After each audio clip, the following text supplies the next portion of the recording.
بسم الله الرحمن الرحيم.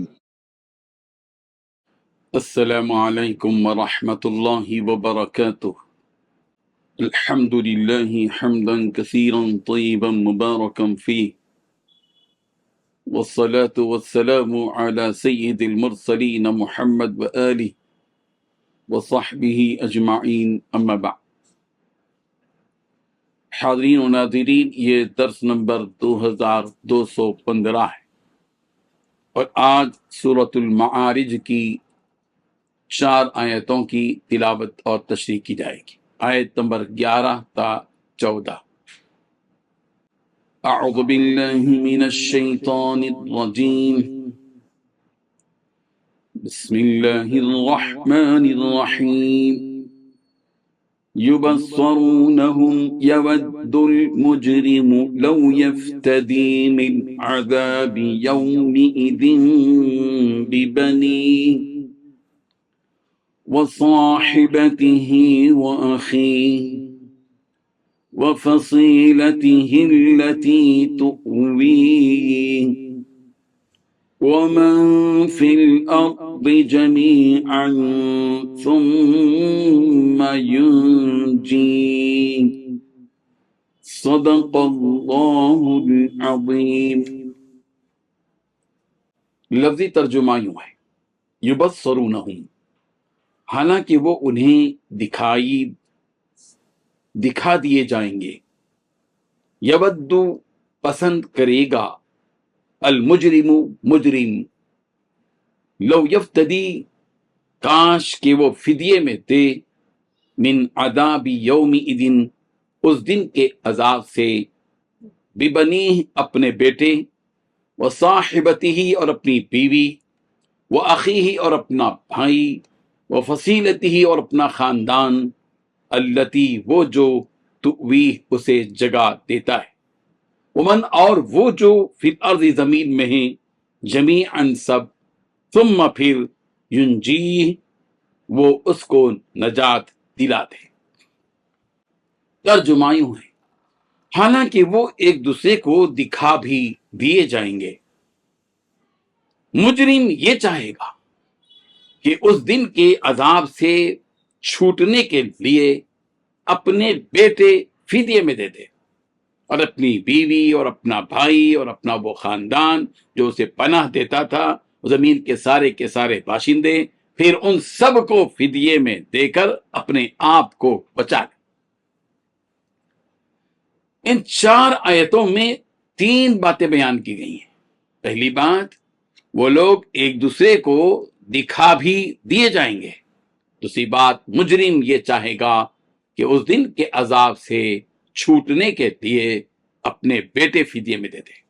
تیسری بات، اپنی بیوی، اپنے بھائی اور اپنے اس خاندان کو جو اسے پناہ دیتا تھا اور دنیا کے سارے باشندوں کو فدیے میں دے کر اپنی جان بچا لے۔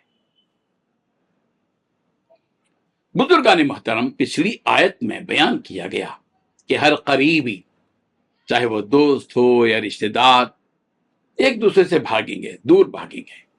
اس آیت میں اور وضاحت کے ساتھ کہا جا رہا ہے کہ اس دن ہر شخص کو اس کا قریبی اور دوست دکھا بھی دیا جائے گا، اور وہ ایک دوسرے کو پہچان بھی لیں گے، لیکن ہر کسی کو اپنے بچاؤ کی فکر لگی ہوگی، اور وہ ان قریبی رشتہ دار اور دوستوں سے لا تعلق ہو جائے گا، بلکہ باپ خود اس دن قیامت کے عذاب سے بچنے کے لیے اپنے بیٹے کو فدیے میں دے کر اپنی جان بچانا چاہے گا۔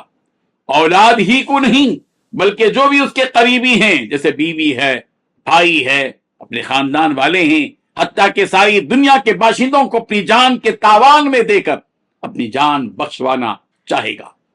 لیکن یہ اللہ تعالیٰ کا فیصلہ ہے کہ وَلَا تَزِرُ وَازِرَةٌ وِزْرَ أُخْرَى، کہ کسی کا بوجھ اس دن کوئی دوسرا نہیں اٹھا پائے گا، بلکہ جس نے جو کیا ہے اس کا ہی بدلہ اب اسے وہاں دیا جائے گا، جیسا کہ سورہ فاطر میں کہا گیا، آیت نمبر 18، اور سورہ لقمان کی آیت نمبر 33 میں اللہ تبارک و تعالی نے اس بات سے متنبہ فرمایا یا ایھا الناس اتقوا ربکم واخشوا یوما لا یجزی والد عن ولدہ ولا مولود هو جاز عن والدہ شیئا ان وعد اللہ حق۔ اے لوگو، اپنے رب کی ناراضگی سے بچو اور اس دن سے ڈرو جس دن نہ کوئی باپ اپنے بیٹے کے کام آئے گا اور نہ ہی کوئی اولاد اپنے باپ کے کام آئے گی۔ یہ اللہ کا سچا وعدہ ہے جو پورا ہو کر رہے گا۔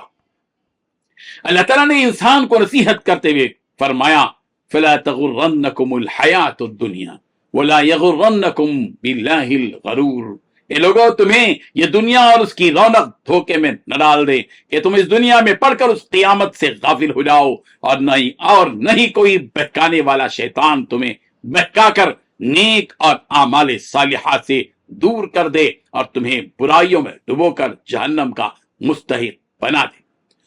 سورہ فاطر کی آیت نمبر 18 میں بھی یہ وضاحت کر دی گئی وَإِن تَدْعُ مُثْقَلَةٌ إِلَى حِمْلِهَا لَا يُحْمَلْ مِنْهُ شَيْءٌ وَلَوْ كَانَ ذَا قُرْبَىٰ، کہ اگر کوئی گناہوں کے بوجھ میں دبا ہوا شخص کسی کو اس بوجھ کے ہٹانے کے لیے بلائے گا تو کوئی بھی اس بوجھ کے ادنا سے حصے کو بھی اس سے دور نہیں کر پائے گا، اگرچہ رشتہ دار ہی کیوں نہ ہو۔ ان تمام حقیقتوں کو جاننے کے بعد انسان کو چاہیے کہ وہ ان سے اس دن سے بچاؤ کا سامان ابھی سے تیار کر لے، اس لیے کہ وہاں نہ تو مال و دولت کام آئے گی اور نہ ہی اولاد و نسب، بلکہ جو بھی کام آئے گا وہ اس کا وہ ایمان ہے اور اس کے وہ نیک اعمال ہیں جن نیک اعمال کو اس نے اپنی دنیا میں انجام دیا ہے۔ جو شخص اپنے آپ کو ان چیزوں سے سنوار لے گا گویا اس نے اپنے آپ کو اس دن عذاب سے بچا لیا۔ اللہ تبارک و تعالی ہمیں آخرت کی فکر کرنے والا اور اس کے لیے عمل کرنے والا بنا دے۔ وآخر دعوانا ان الحمد للہ رب العالمین۔